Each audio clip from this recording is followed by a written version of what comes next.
Hi, I'm Dianna Sinovic, and I'm a member of the Greater Lehigh Valley Writers Group.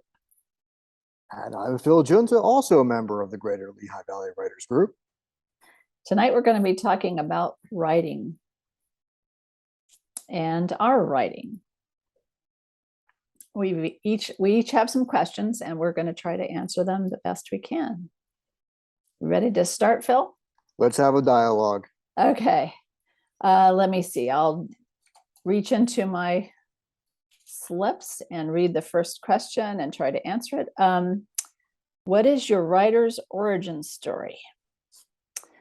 Well, I guess my biggest influence in getting into the whole genre of writing was my grandmother. She worked as a small town newspaper in the wilds of Missouri, where I'm from. And when she found out I was interested in writing, she encouraged me to write. I even have a short story that she hand wrote to me years and years ago. I still have it locked away. It was how did I know I was going to go into paranormal? It's a paranormal story before that was even the genre.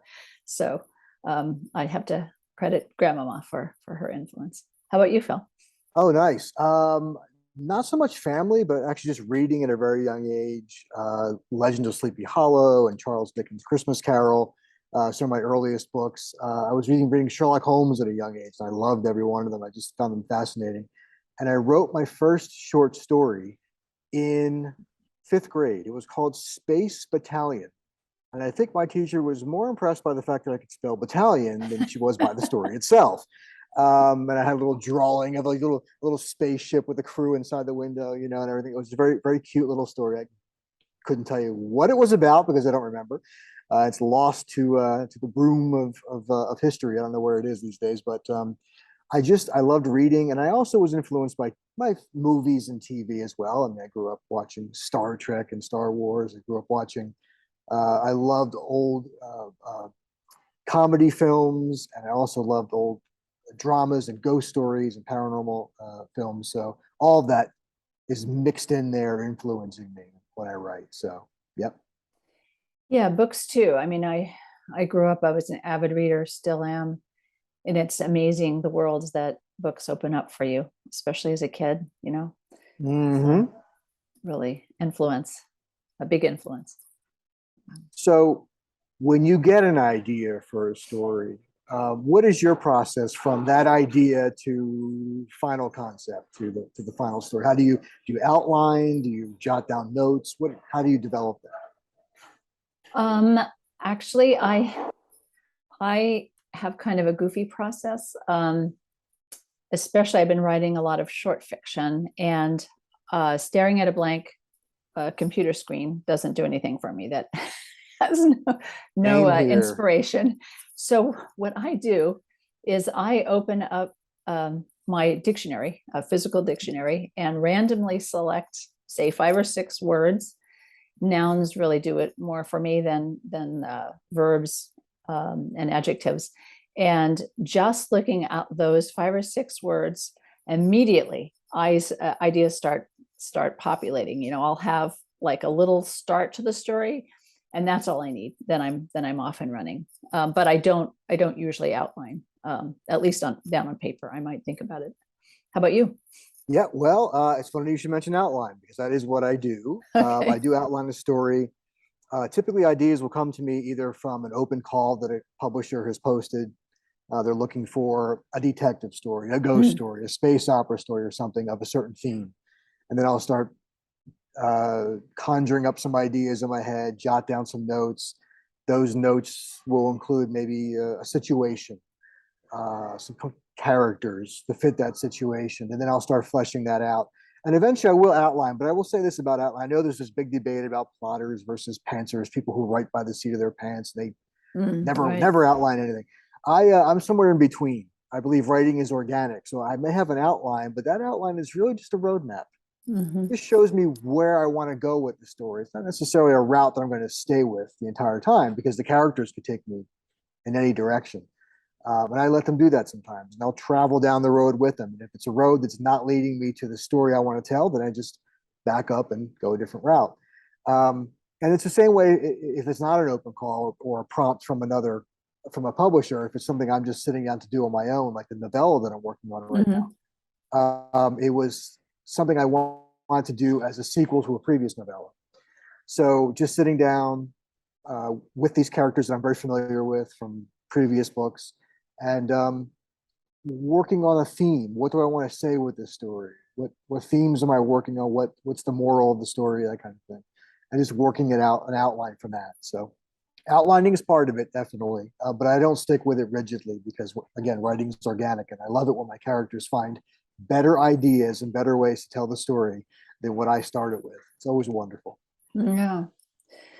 So it sounds like you already have some mechanisms in place to stay motivated and energized.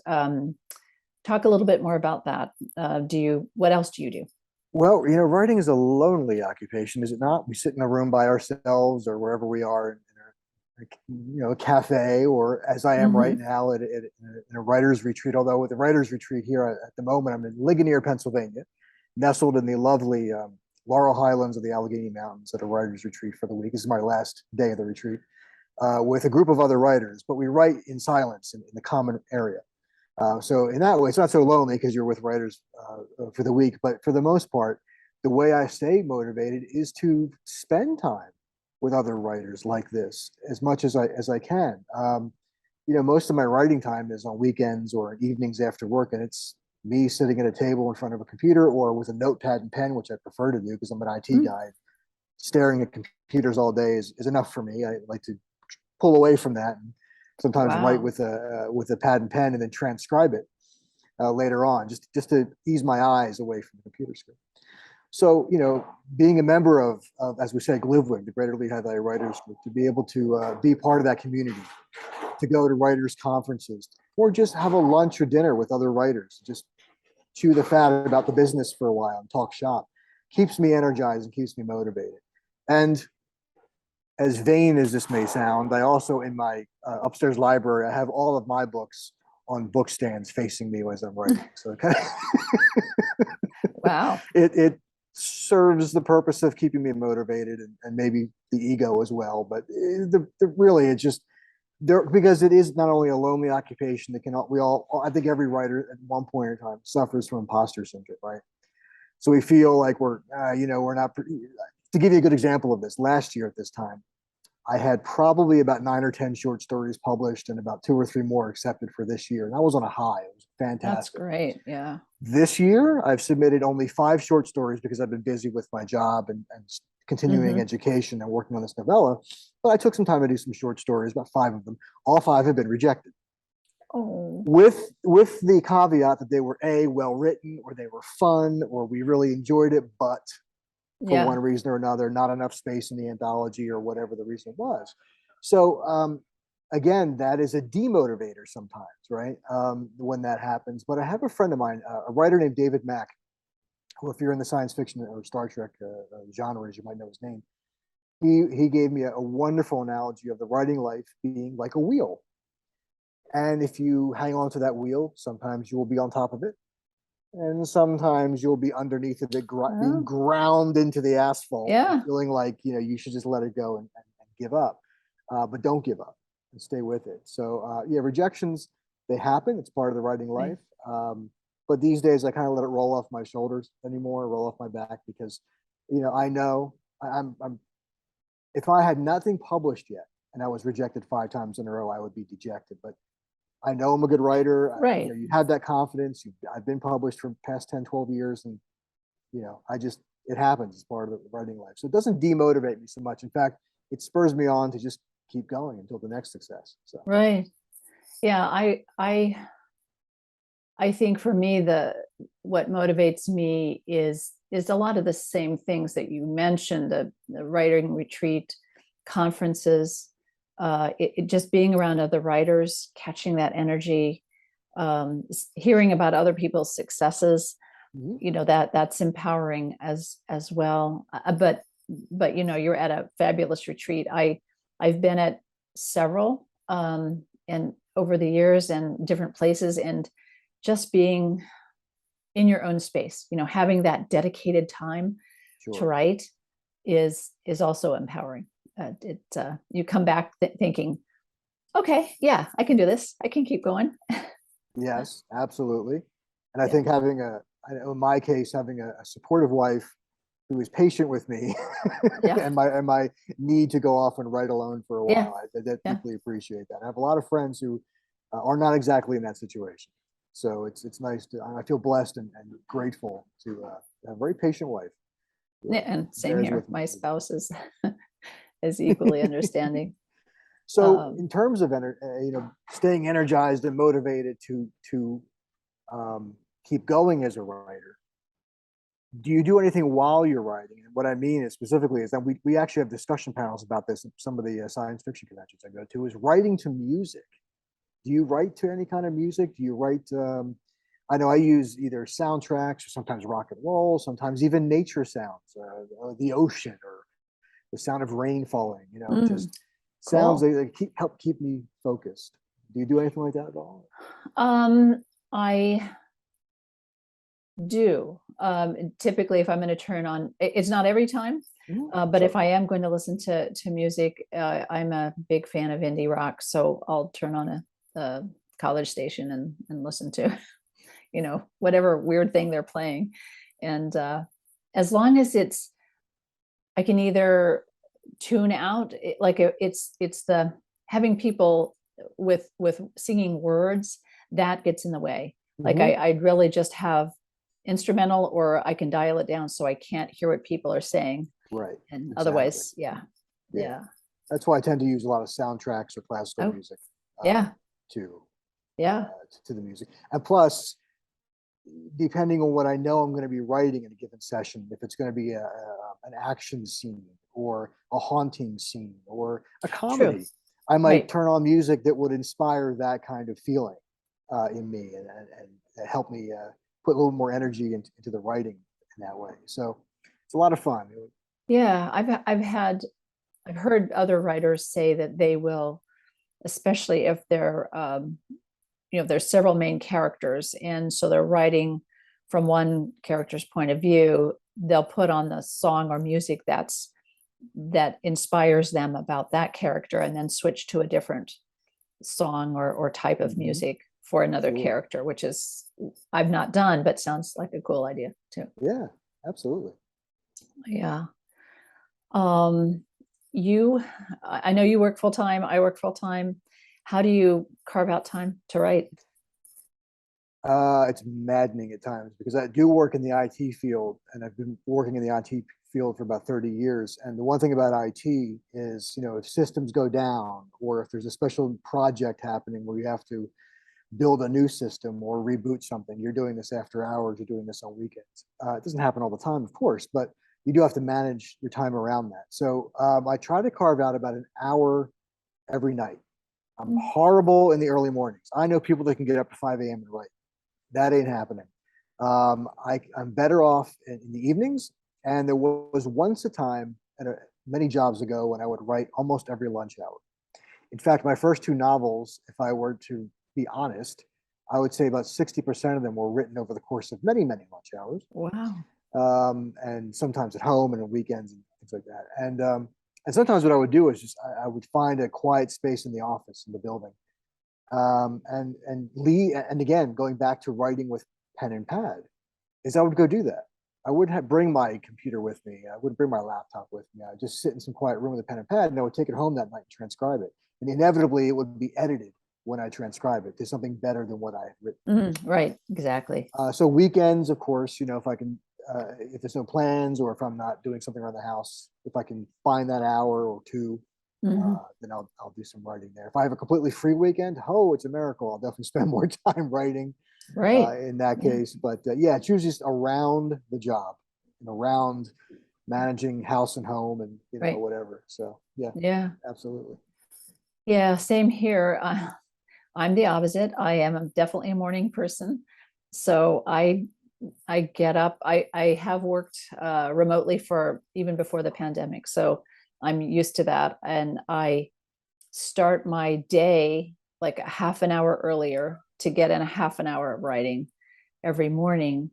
And then I have a regular write-in with a friend once a week. I mean, we don't make it every week, but once a week on an evening, we'll sign in together, and then we go off and write for an hour, and then we come back and say, so what did you get done? And compare notes and so forth. Very good. So Yes. that's also that accountability, that we're each Right. working on something.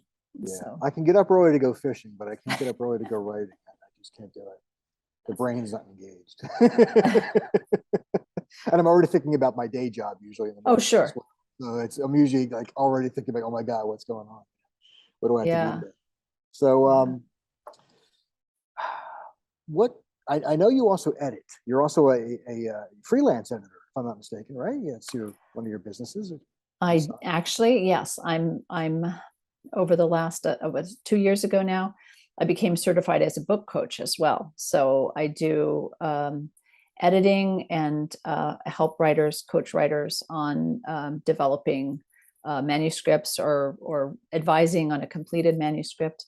I have been an editor just about my entire career. And my day job is as an editor in the healthcare field. So, I'm that can inspire some story ideas, disease of the week or whatever. But yeah, I enjoy the freelance editing too. I love working one-on-one with a writer. It's a lot of fun to do that. Then I just might avail myself of your services when this novella is finished. Absolutely. I'll definitely reach out to you. It's fantastic. Yeah. So that sounds like that's what you're writing now. That's your focus. Yeah. So I took 6 months away from writing. Well, not completely away, but mostly to achieve a Microsoft certification for my day job. Right? So Oh, I three remember seeing courses that. Yeah. and then 3 exams. And I would basically take a course a month and the exams were like every other month or whatever. Tons of practice tests, tons of time on that. So, and then when I was done in August, I decided that I had this novella that was partly outlined from the previous year, and I wanted to pick that up again and run with it. So that is what I'm working on now. It's a novella that will be a sequel to a previous novella that I wrote. And the goal will be, since the small press that had published this novella plus my previous 2 novels has gone under, I'll be Oh, self-publishing them. I'm so sorry. That happens in the small press, medium press world. That Yeah. happens. So I'm going to basically self-publish them. So I'm talking to a cover artist right now to basically do brand new covers for them. But if you recall, and if anybody listening to us recalls, there was a publisher, publisher called Ace Books, Ace Publishing. And back in the 50s and 60s, they used to do what's called Ace Doubles, where you would have one book and then you would flip it and it would be a book on the other side. So basically 2 novellas that were upside down to each other. And Oh, people like Harlan Ellison and L. right. Sprague de Camp and Mhm. so many other, Philip Jose Farmer and a lot of the writers of that time had published some of their material this way. And so that novella that I had published a few years ago was published that way with another writer's book. We had resurrected that format because he and I were both fans of those classic books. Mhm. And unfortunately, he's actually the owner of the press that closed up. So I'm going to be reclaiming that novella back, publishing it with this novella I'm working on now in that format. That's the plan. I'm going to continue on with that double format because these novellas, one is a sequel to the other. So it makes sense to put them together. So that's the plan. But I'm going to be sending it your way for editing once it's polished as much as I can get it. Well, thanks. I'll definitely be. So checking in with you. let me ask, why a sequel? What was it? The novella that the first one left Yeah. So there were 2 questions? novels that involved a single mom psychic medium named Miranda Lorenzen. And she's basically a paranormal investigator, and she also solves mysteries. She was a supporting character in book 1. She became the protagonist in book 2 and book 3, which was the novella. The first 2 were full novels.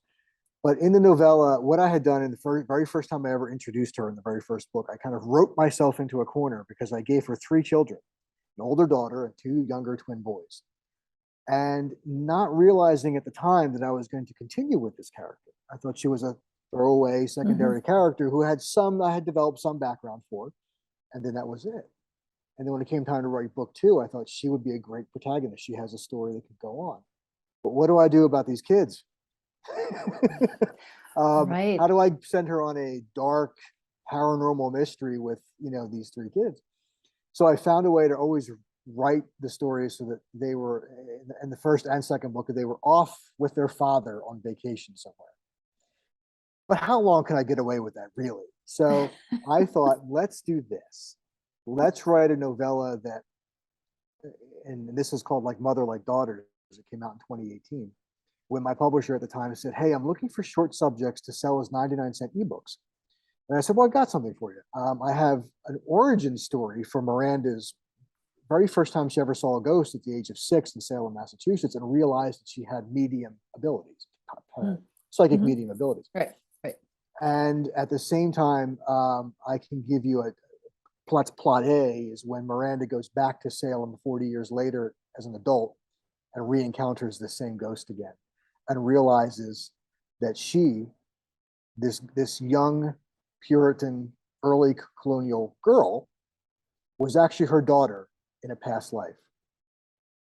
That was plot A. Subplot of that was her daughter in present time is solving a mystery, a murder of her best friend Oh, with the help of her best friend's ghost. oh, wow. So these two plot lines are going. So that's why it's called like Mother Like Daughters, plural. Sure. But then I thought, okay, well, she also has two twin boys. So how about we do a novella where they're involved, where it's a completely separate storyline, a completely separate paranormal investigation, and she brings her sons into the picture. And that's what I'm writing now. So I'm giving her kids a chance to shine in two separate stories. And those stories will be back to back in that double novel. So Wow, what a great idea. it's a lot of fun writing. Yeah. Yeah. How close are you to being done? Oh, about halfway through the first draft. Okay. So still some time. Yeah. So Well, let's see. I've been, as I mentioned, writing short fiction. I have, so what am I working on now? I'm trying to decide if I want to do NaNoWriMo, which is, in a couple of weeks. right around the corner. Yeah. I don't know that I'll do, a full-blown NaNoWriMo, but just dedicate more time to writing through the month of November. Sure. And I have the novel I finished earlier this year is out with an acquisitions editor, but so I have another novel that I not really outlining, but certainly coming up with a structure for it that I want to get started on. So I think that's what I'm going to spend next month doing. I'm also taking speaking of motivation and energizing, I'm taking a class with a teacher who teaches horror. And so that's been fun. I'm writing, every week for that with assignments. Oh, So nice. Excellent. yeah, that's been fun. So I have an oddball question to ask you. Okay.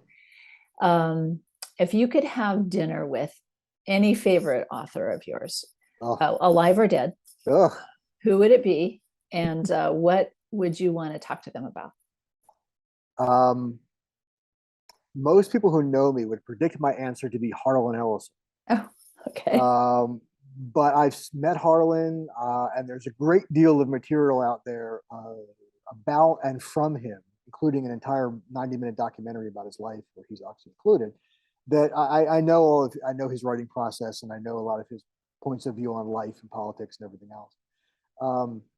So while it would be awesome to have dinner with Harlan Ellison, there are so many writers that I haven't met.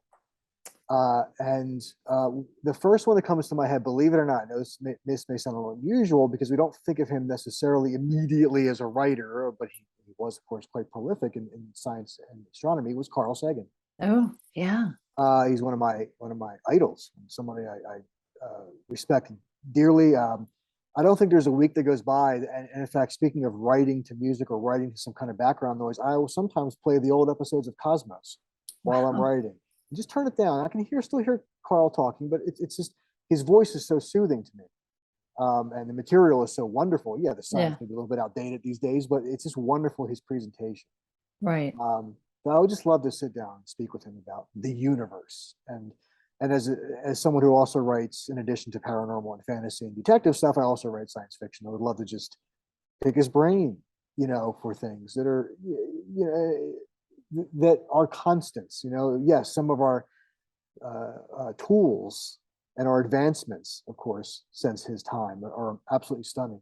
But just to be able to sit down and just speak with him, give me 30 Yeah. minutes with Carl Sagan. I'll never Yeah. ask for anything else in my life. I mean, he was such a commanding presence, Yeah. It just I could see it would be so much fun to sit But down there's a with him. ton of science fiction writers, and Asimov and Clark Oh and yeah, Philip Jose Farr. Bradbury. Let's have a buffet. Let's have a whole party full of Yeah, these writers, and I would just love exactly. it. It would be absolutely Bradbury, Vonnegut, and everybody. Oh, wonderful! It was such a golden age during that time of Yeah. L. Sprague de Camp and Ursula Yeah. and just so many wonderful writers. But yeah, Carl is someone who really captivated me from the time I was about 10 years old or 9 years old when Cosmos first aired, like in 1980. And since then, I've Mm. always, and my wife and I both are admirers of his. So we have a lot of his books at home too. So yeah, I would love to. Yeah. How about you? Who would you like to Um, talk to? so I think that I would love to have dinner with Neil Gaiman. Of He course. is he's one of my heroes.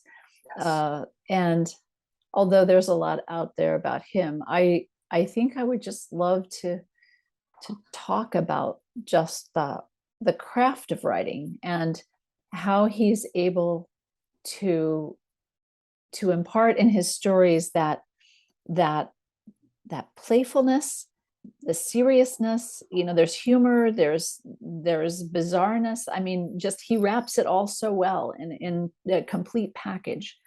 I mean, American Gods is one of my favorite books, but his short fiction is just as stunning. And just to be in his presence, just to have that that Oh energy, yeah, you know. absolutely. Yeah, we had a chance to see him live at the Tower Theater in Philadelphia, my wife and I, and he again, he is someone. So I agree with you 100%. He was definitely someone I would like to sit down and share a meal with. But he was a presence on the stage. He was absolutely fantastic, and Yeah. a very close friend of Harlan Ellison's. And in fact, I believe he is on the board with J. Michael Straczynski, the creator of Babylon 5, Wow. to preserve Harlan's house now that Harlan and his wife have passed Yeah. as a museum and a place where people can visit and writers can go. And I believe they're going to turn it into the Harlan Ellison Memorial Library eventually because Wow. Harlan's own book Where's in that? in L.A. It's in In L.A. LA. Okay. Yeah, he has thousands upon thousands of books in his house, Harlan, Wow. and Huh. and his home is actually called the Lost Aztec Temple of Mars because outside of his house along the street there are facades. These walls basically have carvings of that are Aztec in their nature, but they are like Martians and aliens and things like that. His house is quite fascinating. So he built those. Yeah, he did. He Oh, built those oh over my the years gosh. a I'll have to long look time that ago. up. Yeah, it's absolutely fantastic. And so as soon as that opens up, I'll be the first one on the plane to LA. Go out there. Yeah. But Yeah. yeah, Neil Gaiman, absolutely. Yeah, I saw him speak at Rutgers several years ago. It was pre-pandemic. It Mhm. was the writers' conference that they had. That was a fabulous. They had not only Neil, they had Amy Tang and Colin McComb, who, Oh, I mean, nice. it was just it was a great conference. Talk about energizing. That Yeah, was I'm sure really that was well. magical. Absolutely. Yeah, yeah. Uh, So, mhm. speaking of short fiction, long fiction, what do you prefer to write? Or do you love both? Love all? I love both because for different reasons. The short fiction because you get it's I mean there's immediate, you can get them done so much faster. On the other hand, you have to make every word count, and and that's a skill. You have to keep Hmm. working at it. Absolutely. um Novels because you can explore so much more and in so much more depth, but then that's the complexity of it, that you have to keep everything woven together, Hmm. and not drop things. So yeah, both. How about you? Um, like you, I enjoy both formats, and all the ones in between, short novella, novel. I think the short stories, I was discussing this with someone recently. I don't know if it was someone from GLVWG or someone here at the retreat, but the nice thing about the short story format is it allows me to explore and practice in different genres.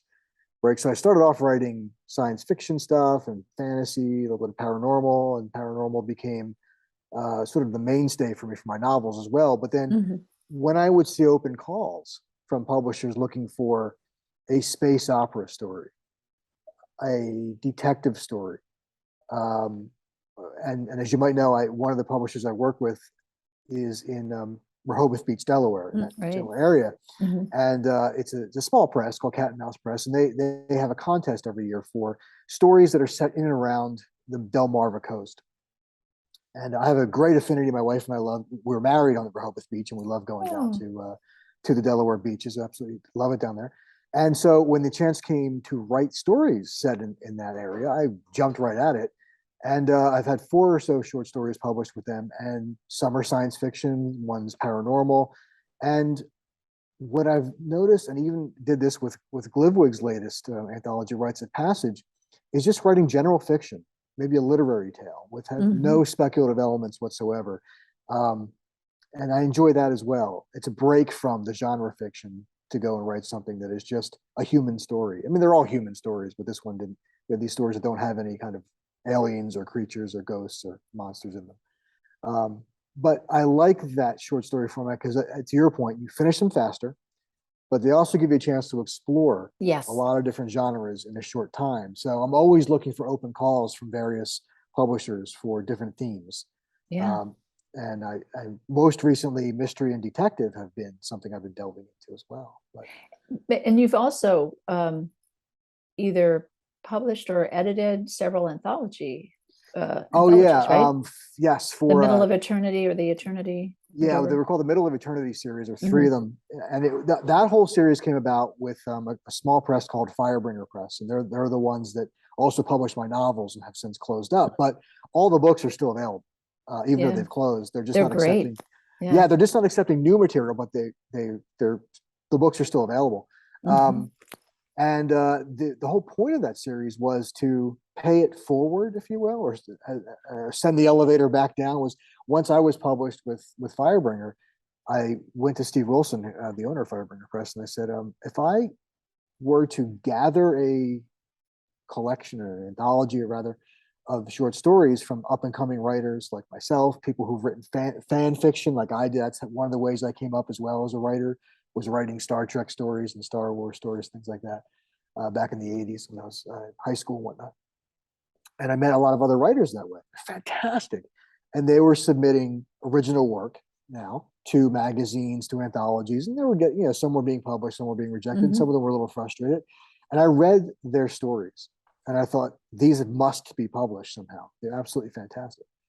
And so he said to me, sure, I'll consider publishing it if you edit. And I said, I'll edit. Absolutely. Well, Hmm. one book turned into three. And the nice thing about it is, speaking of Lehigh Valley, is the artist who does the covers for all three of those books, who they're Hmm. painted the covers and did most of the interior illustrations, is in Allentown.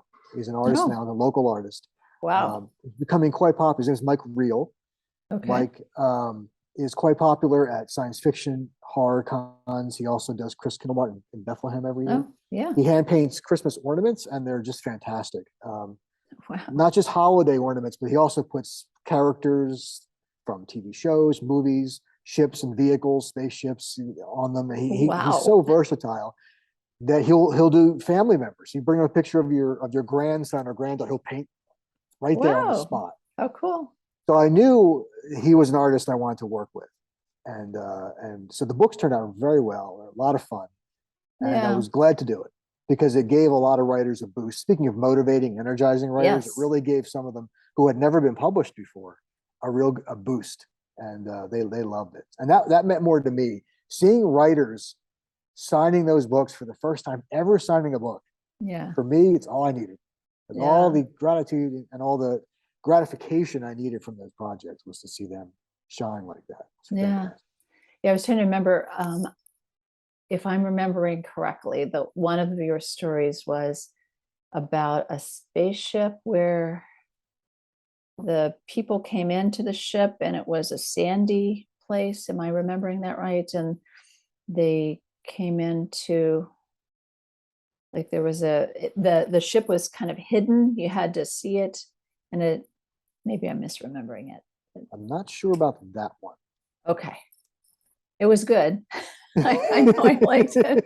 I have to Might look have it up. been, yeah, we had about, oh God, probably 40 some writers across the 3 books. So it could have been Yeah. anyone's It story. was I just it had was to, yours. Yeah, but was it mine? One of I mine? Okay. You'll have to thought it was yours. offline, catch me offline or Okay. if you remember it, and I'm sure it'll Okay. jog my memory. Yeah.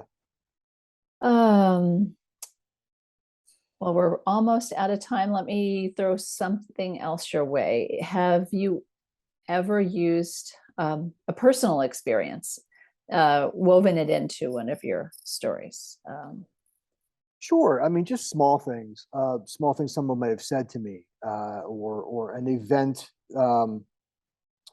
I, I'm writing this novella now, and it's so funny. There was this time I was in high school, and I was in a class, and there was there's always the bullies in high school, right? There's always the bullies, and so these 2 clowns were sitting behind this other student across the room from me, and it was, yeah, getting close to the end of the school year. It's getting warm out, right? So we had flies and bugs and bees flying around the school and different things like that. And this fly had landed on this kid's back, right? And unfortunately for him, he was constantly being bullied by these 2 clowns that were sitting behind him, and not just in this class, but I mean throughout the year, he was being bullied. And so what these 2 clowns did was they had some pieces of paper or such, and they rolled it up and they swatted the fly on his back, and they killed it on his back, and the whole class laughed at this poor kid Oh, because they're like, oh, he's got a dead fly on his back. Like, it was a big joke, and it was just their way of bullying him and humiliating him again. More, just because it was a whole year of this, and I felt bad. The teacher came in and kind of broke it up and everything, but I used that because the novella that I'm writing now is about bullying. It's my anti-bullying screed, if you will. mm-hmm. And there is a scene where that happens to this one kid in the classroom. And although in this case the bullies get their payback, of course, uh, in the end, because I too was bullied. I think a lot of us were, by someone. So yeah, that's sort of a real experience that I witnessed. You know, I grew up in a rough situation, and so some of those moments have landed in novels as well, or stories, or things that I've witnessed. Just in my neighborhood now, or Mm-hmm. oh, I could use this in a story Exactly. later on. Something like that. I think that sort of plays into the where do you get your ideas question Exactly. that every Yeah. writer likes to hear, and we always say, as Harlan would say, I get them from Schenectady. There's an idea shop in Schenectady. I send them $25 a week like clockwork, and they send me a fresh 6-pack of ideas. But now, real life, That's great. influences your writing. So just embellish Exactly. it with your imagination. Yeah. Yeah. I'd say the same thing. I mean, I grew up in suburbia. I've lived in an urban setting. I've lived in a rural setting. I've lived in different states. And, all those experiences just, they influence me. Sure. When I'm trying to think, okay, I'm in a city, my character's in a city. Well, yeah, I'll pull on those experiences. Or they're out in the country. What's that like? Or I mean, I love to people watch and overhearing conversations. That's also a nice. Oh, sure. Yeah. That goes right into the stories. Absolutely. Yeah, Or yeah. even as I'm sitting here speaking with you, as we were on Tuesday night for our other discussion panel, and again, here I am in this dining hall that's a separate building from the lodge, and I'm the only one in the room right now, only one in the building, and there's pitch black outside, and there are strange noises happening from something behind me that I cannot determine what it is. But as I'm looking over my shoulder, as I was on Tuesday in our other panel, there's something going on. I don't know what it is. So it's very eerie because the rest of the writers at the retreat are down the hill in another building, and I'm up here by myself in this wooded area, with who knows what's lurking outside I the was going to windows. say, hopefully no bears. At least they won't be inside. So Oh, we'll see. But Yep. Well, I think we're just about out of time. Phil, why don't you tell the audience how they can find your work or Oh, sure. find. Yeah. Thank you. If you go to philgiunta.com, just my first last name, no space in between, just philgiunta.com. There's links on my site for my social media outlets, Facebook, Twitter, Goodreads, Amazon Author Central there. There's also links to my books and, of course, some free fiction. I have tons of free short stories you can read on my website as well. So Great. And my website is Dianna-Sinovic.com. And you can find out about the books that I'm in, as well as my book coaching. And if you want to read my short fiction, I write blog fiction just about every month on a site called A Slice of Orange. So that's where I try out those new ideas, Phil. there you go. Very good. Um, Excellent. yeah. So we'd like to thank everyone who attended. This is an Easton Book Festival event. We encourage you to attend other events during the festival and enjoy. And thank you all again.